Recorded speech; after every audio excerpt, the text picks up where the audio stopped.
शुरू में दिखाया था कि काइचन सुबह सुबह जल्दी आके सबको उठाना शुरू कर देता है। स्टीफन बोलता है कि क्या हुआ, इतनी जल्दी क्यों उठ गए, क्या आग लगी है। आग का नाम सुनते ही वांशुई डर जाता है और डर के भाग जाता है। काइचन उससे बोलता है कि आज एक स्पेशल डे है, आज मार्चिंग डे है, हम स्टील 4 कंपनी है और हमें हर सेगमेंट जीतना है। काइचन के वहाँ पर एक एम्पोलेट लगा था जिसे देखकर उसके टीम वाले उसकी तारीफ करते हैं। फिर हमें वांशुई को दिखाया जाता है जो स्टीफन को लेकर आया था। स्टीफन वांशुई को देखकर बोलता है कि मैंने अपना समय खराब नहीं किया, वांशुई मुझे बचाने के लिए आ गया। ये अलग बात है कि कहीं आग नहीं लगी है। फिर हमें सावजी को दिखाया जाता है जो दूसरी लड़कियों के साथ फेस वॉश करने आई होती है। वहाँ पे लड़कियां भूत की बात कर रही होती है और बोलती है कि मैंने 2 भूतों को देखा है। दूसरी लड़की उससे पूछती है कि वे दिन में क्यों नहीं दिखाई जाते, क्योंकि उन्हें सूरज से डर लगता है। सूरज से तो मुझे भी डर लगता है और हम कैंप में सन हेट भी नहीं पहन सकते, हम सनस्क्रीन का यूज कर सकते हैं। यहाँ पर सभी लड़कियां फेस वॉश क्रीम लेकर आई होती हैं, पर सावजी यहाँ पर बस साबुन ही लेकर आई होती है। लड़कियां उसके हाथ में साबुन को देखकर पूछती है कि तुम इतनी सुबह सुबह कपड़े क्यों धोना चाहती हो, क्या तुम इसका यूज फेस क्लीन करने के लिए करने वाली हो। सावजी बोलती है नहीं, तो फिर आपका फेस वॉश कहाँ है। सावजी बोलती है मैं लाना भूलूंगी, तुम अब तक नहीं उठी क्या, तुम अभी भी कंफ्यूज हो। मेरी माँ भी मॉर्निंग में फेस क्लीन नहीं करती थी, मेरी बहन भी नहीं करती थी। फिर सीन शिफ्ट होता है और स्टीफन को जो दौड़ रहा होता है उसे दिखाया जाता है। काइचन उसके पास आकर देखता है तो उसके स्टीफन के बैग में कुछ गड़बड़ लगती है, उसकी साइज, रंग और स्मेल भी अलग होती है। स्टीफन बोलते हैं कि लड़ाई बहुत भारी थी, इसलिए हम सूती गड्ढेदार गड्ढे का यूज कर रहे हैं, कमांडर को मत बताना। वांगशुई पहले ही थक चुका है। फिर काइचन उसके लिए रजाई ले आता है और बोलता है कि इसे लेकर दौड़ो, ये आपकी ट्रेनिंग का पार्ट है, मैं स्क्वाड्रन लीडर हूँ और मैं अपनी जिम्मेदारी से नहीं भाग सकता। यहाँ पर हमें पता चलता है कि कमांडर ने इसे अच्छे से बटा लिया है। कमांडर स्टीफन के बारे में पहले ही जानता था, इसलिए उसने काइचन का यूज किया और इसे कहते हैं आर्मी माइंड। फिर हमें कमांडर काइचन के पास आकर उससे पूछते हैं कि क्या हुआ। स्टीफन बोलता है हम भी शॉट में गिर गए थे।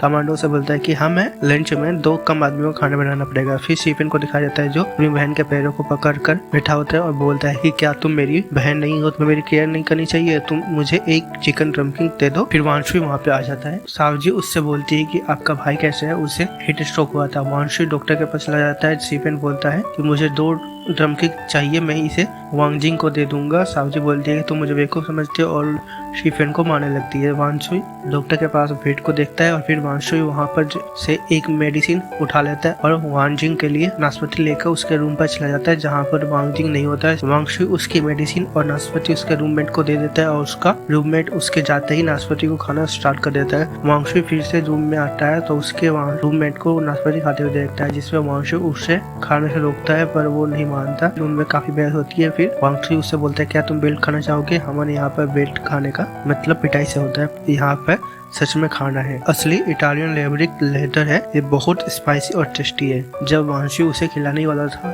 और वांगजिंग वहाँ पे आ जाता है, वांशुई वांगजिंग को दवा दे देता है और चला जाता है। वांगजिंग पूरी दवा पी जाता है, उसमें कई सारी शीशियाँ थी, सभी शीशी को खाली कर देता है जिससे उसे नशा होने लगता है। वांगजिंग नशे में मोटे एल मैंग को उसके साथ नाचने को बोलता है। फिर काइचन आता है। काइचन को देखकर वांगजिंग उससे बोलता है कि तुम बहुत दयनीय हो, आपका एक दोस्त है जो अब आपको नहीं चाहता। फिर हमें स्टीफन को दिखाया जाता है जहाँ पर स्टीफन काइचन के साथ खेलने नहीं जा रहा होता क्योंकि उसे पढ़ाई में बिजी था। वांगजिंग बोलता है कि वो बास्केटबॉल नहीं खेलना चाहता, लेकिन तुम उसके प्रति इतने वफादार हो, मुझे सच में बुरा लगता है। मैं आपके लिए एक दोस्त का परिचय देता हूँ जो आपके लिए सही है। वांगजिंग उसे एक लड़के से मिलवाता है और बोलता है कि आप दोनों हारे हुए हैं। वांगजिंग दोनों की दोस्ती कराता है। फिर वांगजिंग को ये दोनों वांशुई के पास ले जाते हैं जहाँ पर वांशुई को वांगजिंग परेशान कर देता है। वांशुई अपना सबसे अच्छा दोस्त स्टीफन को बताता है पर वांगजिंग उससे बोलता है कि तुम्हारे लिए स्टीफन सही नहीं है, तुम्हारे लिए वो सही है जो तुम्हें स्कूल में सबसे पहले मिला था, जिसने तुम्हें कभी कम नहीं आया था, जिसने तुम्हें हमेशा रिस्पेक्ट दिया था, स्टीफन की तरह नहीं जो तुम्हें एक लूजर के रूप में देखता था। तुम्हारे लिए सबसे अच्छा इस स्कूल का सबसे बड़ा गुंडा है जिसका नाम चेंग हाओ नान है। सुई को उस लड़के के पास ले जाता है और उससे बोलता है कि मानसुई का दिमाग कम है पर इसके पास अच्छा लुक है जिसके कारण तुम इससे ईर्ष्या करते हो। फिर वांगजिंग मानसुई और चेंग हाओ नान के साथ दोस्ती करा देता है। वांगजिंग सावजी से मिलता है और उसे भी उड़ा देता है। सावजी से बोलता है तुम बहुत दयनीय हो, तुम लड़की जैसी नहीं लगती और तुम कई गलत लोगों से मिली हो, कई लड़की से मिली हो जिसमें वांग के प्रमुख है। आप बचपन से ही उसके प्रति अधीन है, आपकी किस्मत में कम सेल्फ रिस्पेक्ट होना तय है, आपके प्यार का पीछा करने में असमर्थ। ऐसा लगता है कि मैं देख पा रहा हूँ कि आपका जीवन जो तिरस्कार से भरा हुआ है। जब मैं तुम्हारे घर पर गया था तो मुझे एहसास हुआ कि आपके घर में कोई लेडी प्रोडक्ट नहीं है। मुझे जल्दी पता चला कि तुम्हारा बचपन का निबंध झूठा था। इसका मतलब मनोरंजक पाठ और माता पिता के प्यार इसके निबंध में सब कुछ मुखाटा था। आपने अभी अभी मियाओ मियाओ के साथ समझौता किया था। आपने उसे बहुत पहले ही माफ कर दिया था। आप नहीं जानते कि लड़कियों के साथ कैसा बिहेव करते हैं।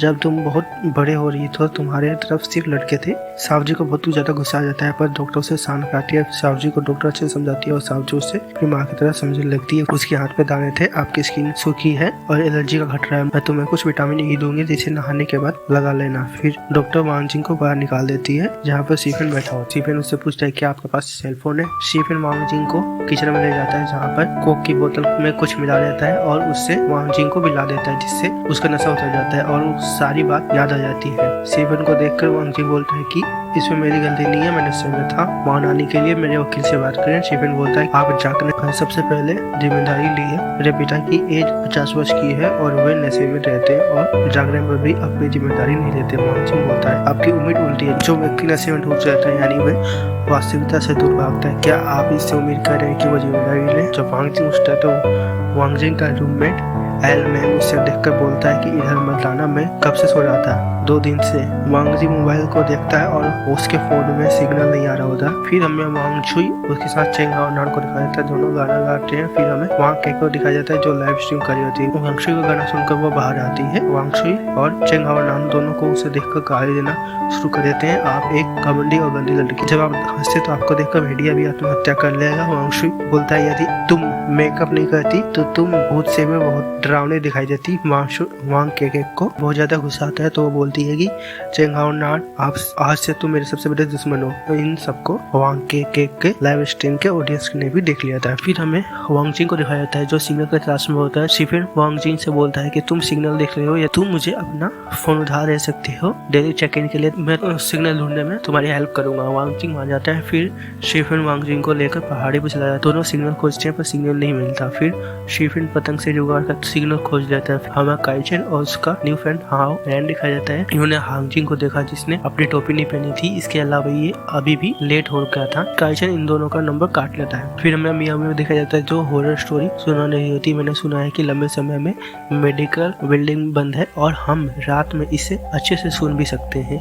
एक औरत वहाँ पर गाना गाती है। औरत के गाने और बच्चे के रोने को सुन सकते हैं। कल टॉयलेट जाने के लिए मैं उस रास्ते से निकली तो मैंने उस रास्ते में रोशनी जलती देखी थी। सामान्य जीवन की सबसे आश्चर्यजनक चीज थी। क्या ये कितनी भी दूर क्यों ना हो, ये वास्तव में लोगों को करीब ला रहा है। मुझे उम्मीद है कि समय धीरे धीरे मिट जाएगा ताकि मैं आपके साथ चल सकूं मेरी जवानी के अंत तक। फिर हमें वांग जिंग और वांग सुई को दिखाया जाता है जो वांग सुई वांग जिंग से बोलता है कि मेरे पास एक सिगरेट है। वांग जिंग बोलता है मुझे नहीं जानना है। वांग सुई सो जाता है। वांग सुई को सोया हुआ देखकर वांग जिंग उससे बोलता है मुझे प्लीज बताओ क्या सिगरेट है, मैं आपसे भीख मांगता हूँ। वांग जिंग को बोलता है कि स्टीफन का सिगरेट बता देता हूँ कि उसे अंधेरे से डाले।